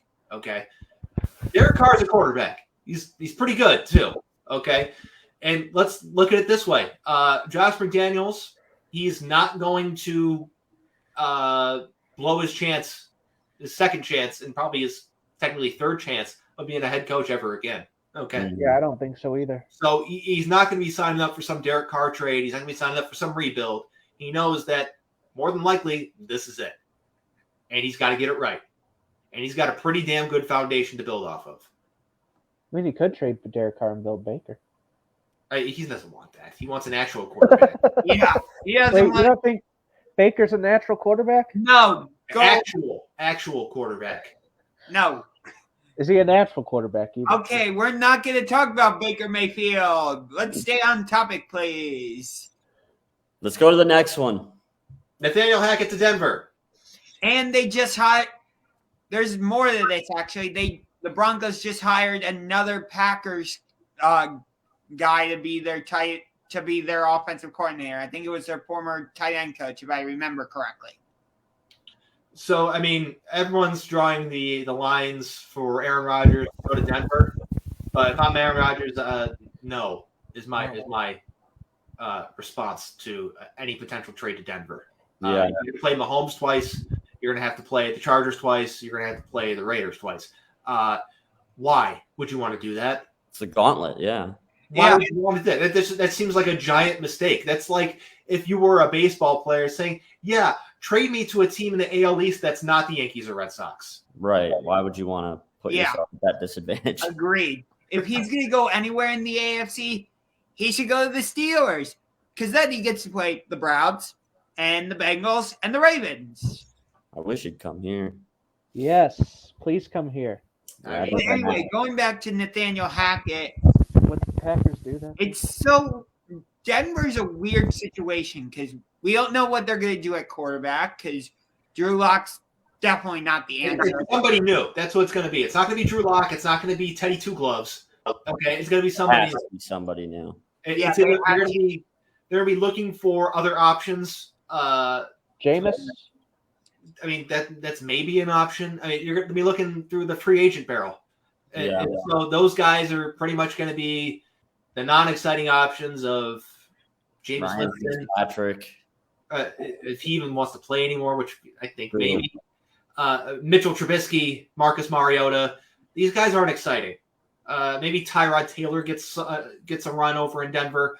But Jimmy Garoppolo? Jimmy Garoppolo could be an option for them too. Yeah. That's another guy. But none of these guys are like, yes, these are franchise savior types. They're holdovers. They're bridge quarterbacks. There's the guy that gets you to the guy. Do you think there's an opportunity that they could draft one of these quarterbacks like Matt Corral or Kenny Pickett? Sure, why not? I mean, they got to keep all their options open. They know what their problem is. It's quarterback. Yeah. So you look at what their offense has. They got decent on offense. They just don't have a guy to get them the ball. Yeah. Yeah. I know the Browns are looking to pick it. They are. They have talked to him during Senior Day. Yep. Or Senior Bowl week. Yeah. So they talked to him. That is notable because you know what didn't happen last year? They didn't talk to anybody last year. Mm-mm. So yeah, that's a big change. It is a sign of things to come. I think that I don't know. I mean, Baker cannot be the starter week one. He can't. Baker's on his last legs. Simple as that. No, he's off. His legs are gone. His shoulders are gone. He's The fact that Pickett said that one of the first teams to talk to him was the Browns. It's not insignificant. It's not. No, it's not at all. That's headline news for Cleveland. It is. And sorry, Baker Bros. That's just the reality. Yeah. So I mean, who wants Baker though? Who wants him? Go to Twitter and find out. Go to Twitter. You'll find Baker lovers. There's a I'm bunch not one of them. They all have avatars of Baker Mayfield as their picture. They have names like Goated Baker or Baker number 6. I ride with 6. So, It's complete nonsense. Are you saying there's like a Baker cult? Yes. Yeah. Wow. And it's ridiculous because Baker has shown he is not good, and he should not have been the number 1 overall pick. He should have. Play Baker Mayfield. I still, to this day, I don't care that Sam Darnold wasn't better. I still would take Sam Darnold over Baker. I wouldn't. But You wouldn't?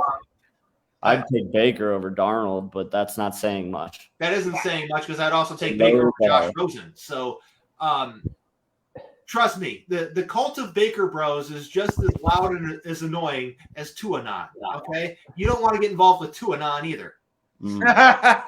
Bad. All bad. You can ask Big Cat about getting involved with Tuanon. Oh, right, yeah, he's got good stories.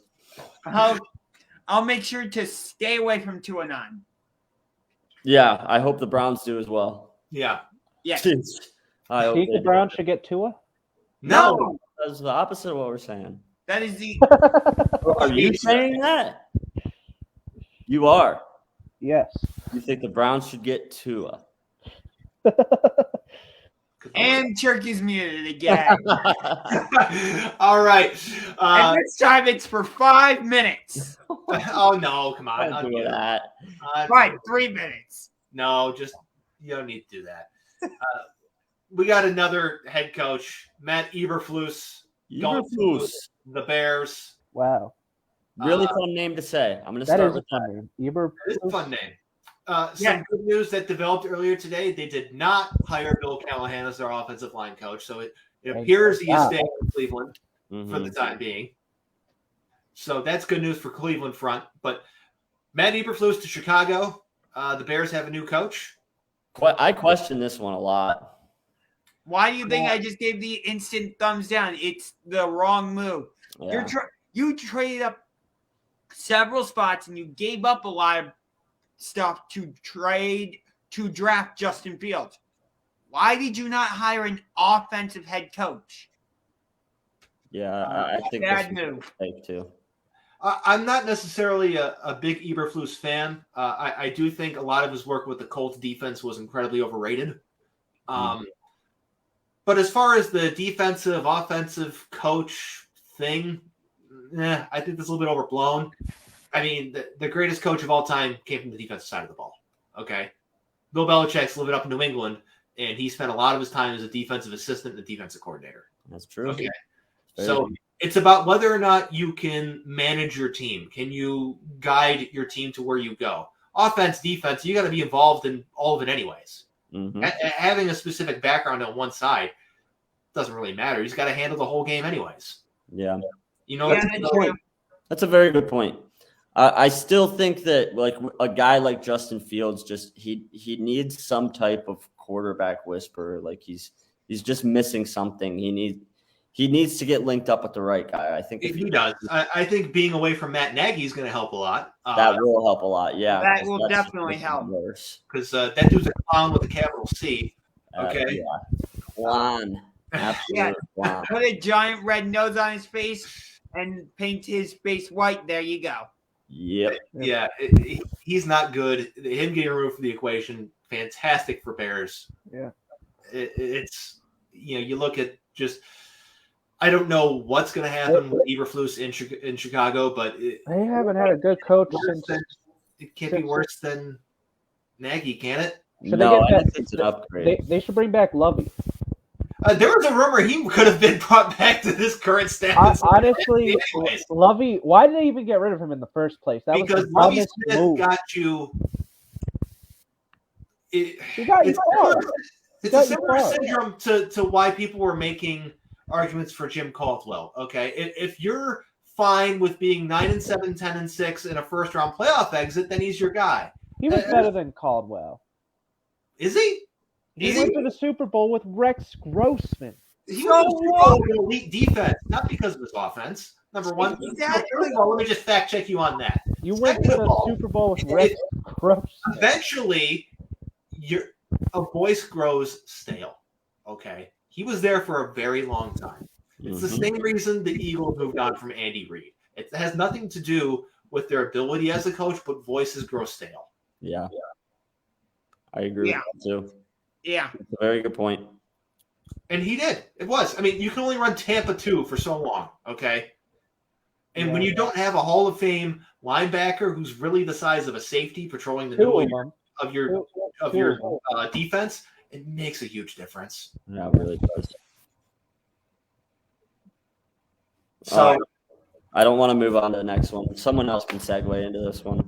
Oh, you mean rumor, potential rumor. Everybody loves rumors. Jim Harbaugh to Minnesota. Is he really gonna go bail to the victors? Probably Yes. not. I think Yeah, I'm afraid so. I think this is a done deal. yeah. You think so? Yeah, I think this is all but done. I think you're gonna see him wearing purple next year. I do too. 90-10. With the way the one report that came from someone who covers Michigan exclusively, he's got that, that blue check mark everybody values, came out with what he said. It's pretty notable report there. Yeah. Yeah, for And sure. I think it's also interesting that I don't know if he did this on purpose or not, but today is National College Signing Day. And is he out recruiting and all that? No, he's in Minnesota. But he wasn't going to be recruiting today anyways. This is more just finalizing some stuff that hasn't been finalized. But if some guys do, I guess, change their commitment to Michigan, I wouldn't be necessarily surprised if they were still undecided or they were still in the process of saying, yes, I want to go to University of Michigan. But apparently, according to Ian Rappaport from about 40 minutes ago, strong candidate for the Vikings, but not a done deal yet. But it looks like it's trending in that direction. Yeah, I also from just a Michigan source that I follow and trust, he gave his coaching staff the week off to take vacation. He said he gave them a week off to say, do it this time as you need to, and didn't really tell them much more than that. Very cryptic. So to me, that sounds like he's giving his guys some time to hear the news, process the news, and make a plan going forward. Yeah. That's exactly what that is. I mean, and let's be real here. The Harbaugh rumors haven't been just new. Okay, they've been going on for not just a year or two. They've been going on for a minute now. But every year there's been the Harbaugh back to the NFL rumors. He's always been part of the plan for him, I think. They've really peaked over the past month or so. And there's a certain point where you got to be like, okay, is he actively looking to go back to the NFL, or is he just using it as leverage? And that's what I thought from the beginning. And it was a leverage play. Yeah. When it's this much in the timing, he definitely wants to go back. Yeah, it's just puzzling because he took the pay cut at Michigan, and he gets this incentive-laden deal. So clearly he knows he has to perform to be paid that well. And then he finally does perform to pay that well, and he gives all the money back to the athletic department. And at first that seems like, oh, wow, what a selfless move. But now looking back in hindsight, to me, that's his way of saying hey, I've really enjoyed my time here in Ann Arbor. I appreciate everything you guys have done for me. This is me giving some of my money back to the organization on my way out the door. That's what it feels like. Yeah. That's what it really reads like, right? Yeah, and I hate to say that because, still, it's a very selfless move. We're talking over $1 million was donated. So very selfless move, whatever the motivations are. But now it's starting to feel like that was kind of his way of trying to make this exit as amicable as possible for both sides. So I think he's gone. I think the fact that he's given his coaching staff a week off when all of this stuff is going on is very, very telling. Once it becomes official, because at this point it seems inevitable. This is like Tom Brady news the other day. It's like we knew. It's it feels the same way. It feels like this is just delaying the inevitable. It's just another tweet covering. It's the open door tweet we talked about last week. Right? Yeah. Sides. If it happens, then you can say, "Oh, well, I was ahead of it," and if it doesn't happen, I said, well, I didn't say it was a done deal." So yeah. So let's say it does end up happening. How do you like the fit of him in Minnesota? I mean, he's going to have a stable offense to work with. Yeah.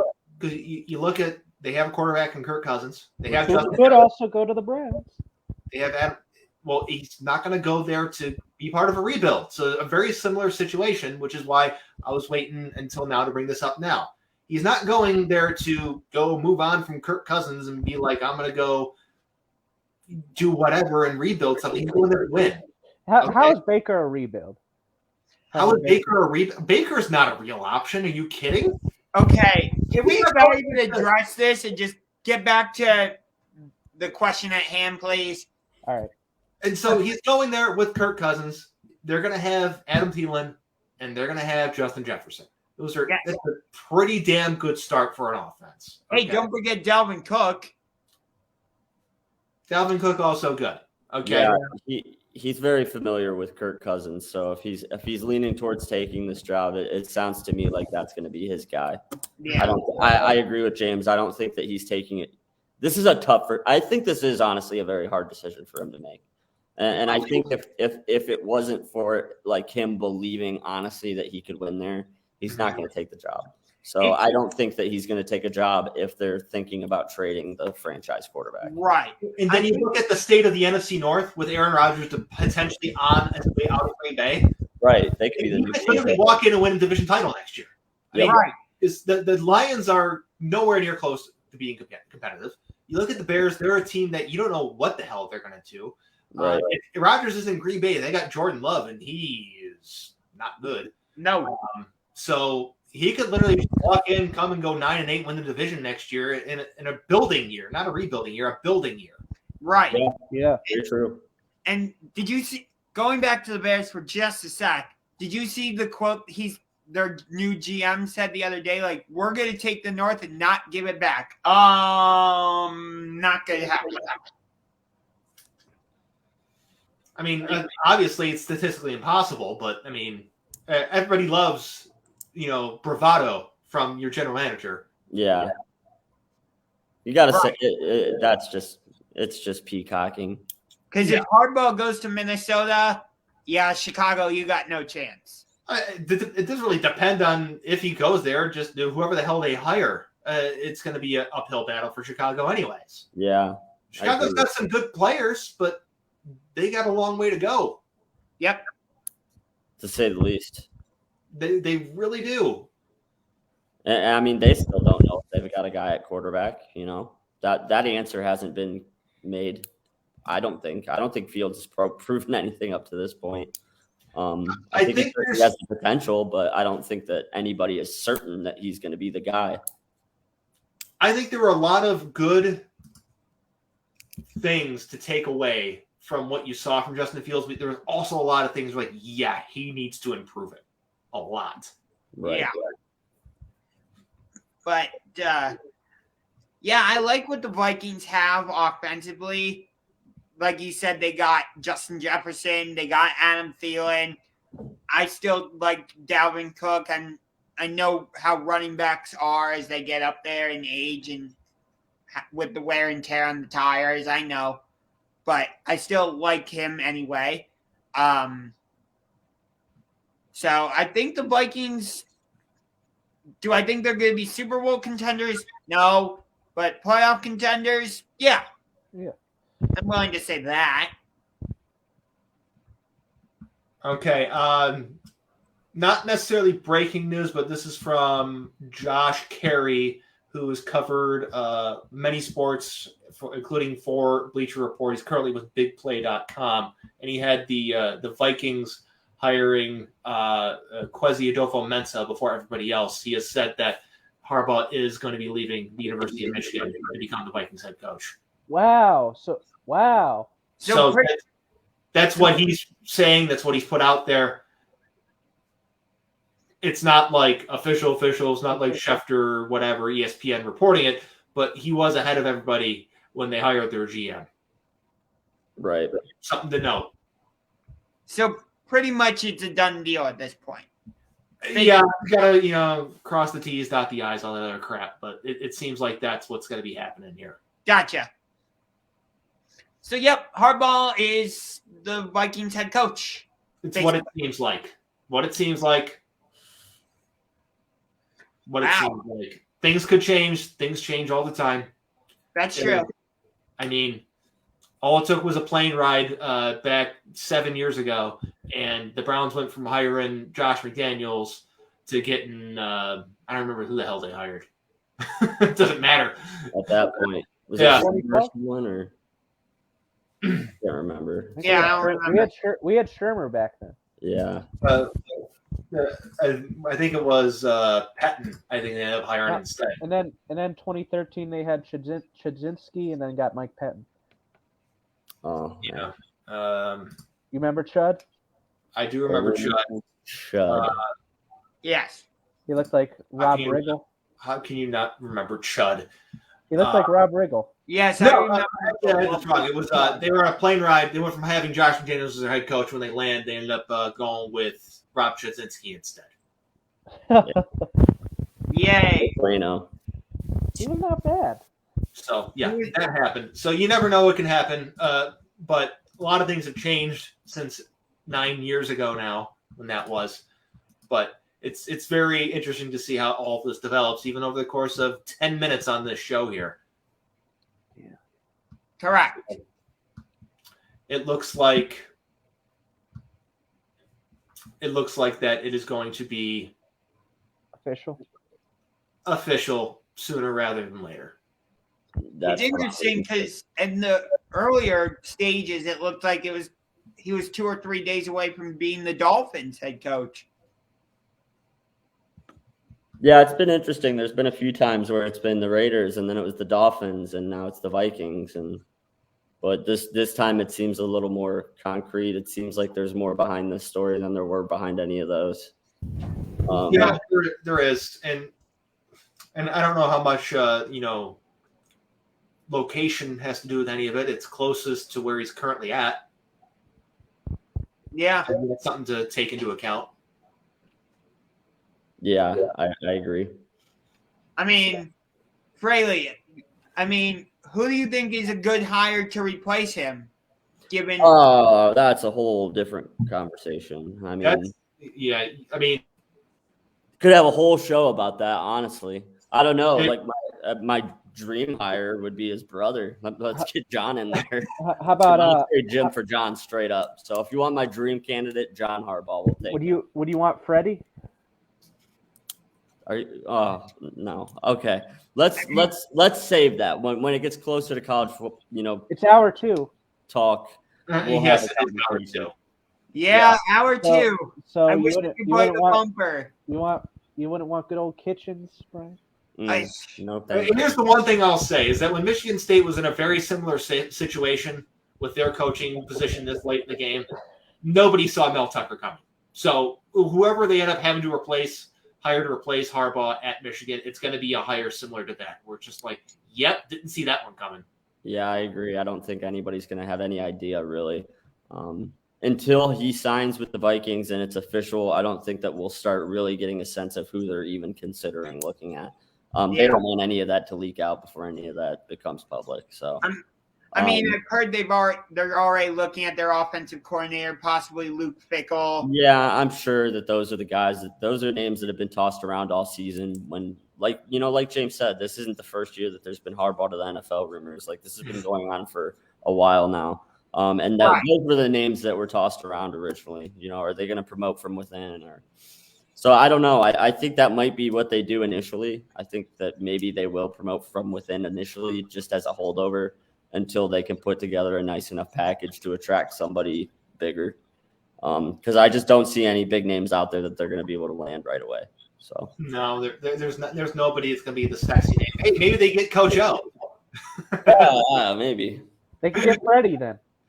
Well, there's always the Les Miles to Michigan rumors. That's always been a part of the conversation. I loved hearing those. That name will be tossed up again. Back in the day, they were so much fun to hear. I'm like, he ain't going to Michigan. They're like, no way, Les Miles. I'm like, you are not going to get him. You will get Rich Rod and like it. Mm-hmm. Then again, I did not see Brian Kelly leaving Notre Dame to go down to LSU. Yeah, it's a good move. Yeah, for him. Yeah. We got MLB news. No good news to report on that. It appears that a lockout is inevitable at this point. Wow. I don't see the spring training starting on time or the regular season starting on time. How about you guys?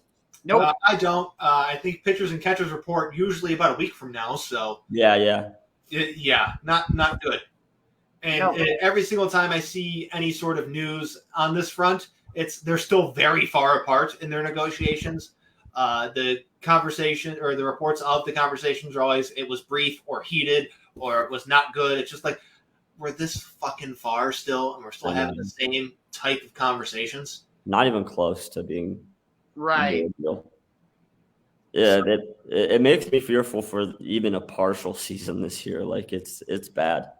I don't know. It is really bad. It's not going to be good. If you had to ask me right now, if we miss regular season games, I would say yes. We're going to miss regular season games. We're going to get some sort of ridiculous season. You hope for, I don't know, you only miss 40 games a month. That'd be ideal, yeah. If you could play at least 120 would be awesome. 100 is fine, but once you get below 100, you get into nonsense. Yep. And it's going to be really hard for a sport that pretty much actively sabotages itself to come back from this. I mean, if I know Churk and Josh, you're not old enough to remember this, and Bryan, you might not remember it well either because of how long ago it was, but back in 95, baseball had terrible attendance issues. Yeah, it was bad after that lockout. People didn't come back. Once baseball returned, people didn't return with it. It was a really who cares? It cost the Expos a franchise. It cost Montreal a franchise. Yeah, not only that, but I mean, like it influenced the entire steroid era of baseball. It was like the game needed juice, for lack of a better word, and that's what they got. So yeah, I mean, the baseball has already fallen. It feels like baseball has seemingly already fallen off the face of the earth anyway. So this isn't helping. Yeah, and this next thing on the list, Shohei Otani being the MLB, the show 22 cover athlete, like talk about a time when MLB could be really like using this as an opportunity to grow. Like when you have a guy who's playing two ways, who, you know, from an atmosphere where, you know, you're attracting an entire nation of fans that, you know, aren't typically watching the game. Like this is such a good opportunity for the game to grow and get better. And instead, like, we can't even reach an agreement about a deal. So I don't know. It's just bad timing, and it's not going to work out well. No. Talk about a bad time to unveil your new team name. I mean, a good time, depending how you look at it. It's tough. It's tough because they can't promote their own players. Teams can't because of the lockout. Which is why when you see promotions and any sort of social media or tweets from teams, it's using players from the past or figures where you can't tell who they are. Mm-hmm. They're using generic things. It was kind of funny at first. It's now gotten to sad. Yeah, now it was kind of meme worthy at first. It's like, oh, this is kind of like troll type humor, but like now it's not funny anymore. And then all the players changed their names to the gray silhouette generic photo, which was kind of funny. That was good for a minute, and then again it just got sad. Yep. It just shows, like I said earlier, baseball is somehow, some way falling so far behind that pretty much nobody cares about it anymore. Yeah, it started before you were born. You know? Yeah. Like we were talking about, that lockout in 94, 95 was huge. I mean, it destroyed baseball. Yeah. So honestly, are we going to be looking towards a similar situation here with that lockout? I mean, yeah, I mean, in terms of what like attendance I expect for the Guardians this year, like, it's getting bad. It's going to be real bad. You know, like maybe opening day there'll be some like, oh yeah, we want to go see the first game as the Guardians. Like, yeah, that'll sell. But people are going to get tired of that after a week. It's going to be like, okay, it's still the same old team, you know. And they're not going to be any good. A week? You think it'd be a week? It's going to be a game. A couple of years ago, I went to the home opener in the next home game, and it went from sold-out packed stadium to like 8,000 people. Oh, man, on opening weekend, too. The second game had nobody there. And so it's just what it is. Yeah, It's an unfortunate reality, and you would think that this would kind of like MLB would sense the pressure and really want to get this thing done, and that there would be some compromise from both sides, but it doesn't appear to be the case at this point. Yeah, the NFL and I would say the NBA also are squashing MLB like a bug. Speaking easily. of NBA, the All-Star game's coming up here in Cleveland, and one big surprise name in there, Andrew Wiggins. Okay. How do you feel about that, James? Oh, do you want to talk about this? You want to talk about the biggest sham of all time, Andrew Wiggins being in the All-Star game? You know how he got there, right? As a starter, no idea. Fan Because vote? some K-pop star boosted his fan vote. Yep. And then when Andrew Wiggins found out about it, he was pissed. Mm-hmm. He's even mad by the way he got into the All-Star game. You don't want to go. Nobody wants to go. It's in Cleveland. Why would anybody want to go? Hey, I'm going. Oh, I'm sorry. I didn't mean to say that out loud. Shit. Why I'm going did you to say the that, Rising Brian? Stars game. Thank you Brian, very you're much. getting canceled. Did you say I shouldn't have said that? Or why did I say that? No. Yeah, why? I thought he said, why'd you say that, Brian? Because it's true. You might be Nobody in canceled. the NBA wants to come to You're getting Cleveland. Cleveland fans are going to cancel you for that. No. Oh, no. How terrible. Oh, no. Brian's right. Brian's 100% right. Why do you think every single time that there's a high-profile game, all the analysts and people bitch about coming here? Okay? Why do you think that every single time another player on a different team is asked about Cleveland, they complain about it. They say they don't like it. Barry Yeah. Garland's not complaining about it. Jared Allen's not complaining about it. Jared Allen just got a $100 million contract. Right. Yeah. He's not going to complain about anything at this How would point. you complain about that? I mean, Let's be honest. Jared Allen's not a superstar. Like, he's not like some big name. You know We what I mean? got the new Pistons here in Cleveland. We got the No, we don't. We're 04. not doing this again. No, we're not going down this road again because you were 100% wrong about that. It was total bullshit for you to bring it up in the first place, and you don't have a leg to stand on. Go This away. team is good. Well, how about this MLB The Show cover? They got it right? Everybody Yeah, Otani. got it Andrew right. Otani. Yeah, this is a home run for the game. But That yeah, pun intended. that was kind of intended that time. But yeah, no, I think it's a slam dunk. This one made perfect sense. And You want yeah, to capitalize on what he did last year and how much like fandom it generated. So yeah, I mean, I think it's safe to say, like, I mean, obviously Mike Trout's the best player in the game, but like, if you ask who the biggest star in the game is right now, it's Shohei. Wait, I want to touch on something you just said. You said Mike Trout's the best player in the game, right? Mm-hmm. Which I'm not disagreeing.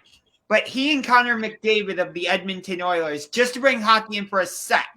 I'm not gonna turn this into a whole hockey thing, but I think him and Connor McDavid are similar in that they're stuck with franchises that just don't do anything when it comes to the playoffs.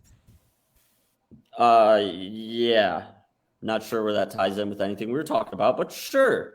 Well, you brought up Mike Trout, so I connected those. My question was: is Shohei Otani the face of the league right now? Is he the biggest superstar in the league?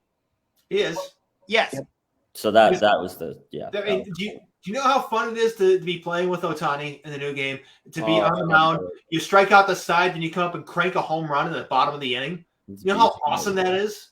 Yeah, I mean, usually my philosophy is like I wait until like 3 or 4 years after the game comes out. I may have to bend my rules on that for this one because I want to be able to play with Shohei Otani. Yeah, I mean, it's the most exciting thing that's happened to baseball in a while. A two-way player. I mean, it's an awesome story. It was great fun last year. I was really looking forward to it this season too. See what he does in his sophomore year, and it looks like we're gonna have to wait a while for that. Yeah. I was really looking forward to the Guardians game on April 15th against the Giants because I wanted to go to that game. I've never been to a baseball game on Jackie Robinson Day, and that's something I was looking forward to. And looks like that opportunity is going to vanish into thin air. Yeah, I don't think that anybody will be playing baseball on Jackie Robinson Day, unfortunately. Well, what they've done before, what they did during the COVID season, they still had a Jackie Robinson Day. They just chose a different spot to put it in the season. So they're still going to have a day to honor Jackie Robinson. It's just not going to be on that day. Right. They'll still get the 42s out, and everybody will wear the number, and they'll have a day for them. But, yeah, I doubt it's going to be on the traditional Jackie Robinson Day. Yes. So you'll still have an opportunity. You just might have to see him play a different team. Yeah. It wasn't anything like specific about the Giants. I just wanted to go on the traditional Jackie Robinson Day more than anything. Yeah, it's cool. I love what the league does with Jackie Robinson Day. That's one of the few things that MLB really gets right. Like 100%. I love that he's the only number that's retired in the league. Like everything about that's the one thing that they are doing right now. When I could not agree with you more. Mm-hmm. You can't really say the same for the NFL right now. So. No, you can't. Or especially the NBA. Yeah, it's anyway. Well, we got 4 minutes left, guys. We got a little bit of time here for closing thoughts. I don't know what's anybody got. Anybody got something that they have burning desire they want to talk about before we leave? I don't know. I'm pretty much just getting my baseball fix by playing MLB The Show. That's about it right now. The Cavs are going to where they're going, the championship. Playoffs. By the way, you say. Super Bowl championship for every team. Yes. No, I'm saying it for the Cavs this time because they actually have a chance. Do you legitimately think the Cavs can be the Bangs of the NBA? Yes.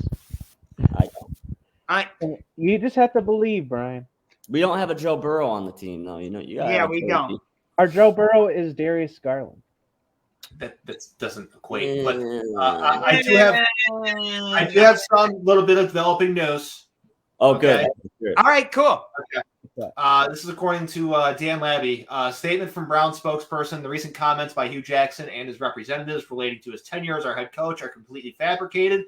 Any accusation that member of our organization was incentivized to deliberately lose games is categorically false. Hold on. Wrong statement. Okay, so there's that statement. Now, the important thing here is this is coming from Mike Garofalo, who quote tweeted that tweet. And that said, if Hugh Jackson has receipts, like he claims he does, the Browns just essentially challenged him to produce them. Oh, Oh, things are going to get really interesting over the next few days. Next few days, next few hours. But NFL, thank you for all the great content. So what this is going to do is that this is something that I think is a misstep by the Browns. If you go out and say something this manner, this strong, this definitive, you better be right. Better be right. Because, listen, I don't think Hugh Jackson's always told the truth about stuff like that, about stuff in general. That's fair. Fair point. As we have known, he wanted every other quarterback available to him in every draft, in every free agency, every trade discussion. Mm-hmm. Anyone that was available that they didn't have, he wanted that guy. Yep. Okay. He was the grass is always greener guy. But these are heavy accusations. These are career-defining or ruining accusations that he's making. Yeah. Okay. If it was true, his career could have been saved. So, if he's been challenged, like Rob said, to produce receipts, and he produces receipts, oh boy, it's gonna make those 2 years look a lot different. It's gonna make them look different, but you're gonna have some issues. Like I said earlier, with two guys currently employed by the Browns, Andrew Berry and Paul DePodesta. Yeah. So, well, I think that's about all we got for one day, guys. We managed to fit everything in within our 2-hour time frame. Yep. It's been fun. We've got a big show for you next week. Next week is our Super Bowl show. That is correct. We should get together for the Super Bowl. Got to have a bunch of football talk for you guys. Make sure you join us next week. It's been fun. Any of you guys got anything else? We should do. Go ahead, Josh. You were first.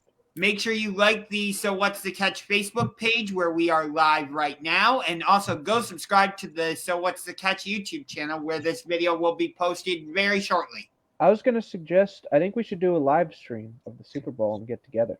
I cannot do that. I will be having my college buddies over to watch that, and We're not his friends, so we're not invited, is what he's saying. He's going to have his real friends over for the Super Bowl. You're not his real friend, Churk. So you, like me and James, who aren't Josh's real friend, aren't invited. So three of us will talk about doing something maybe, but that's all we got for one day, guys. It's been fun. We'll see you guys next week. Cavs in Peace. championship.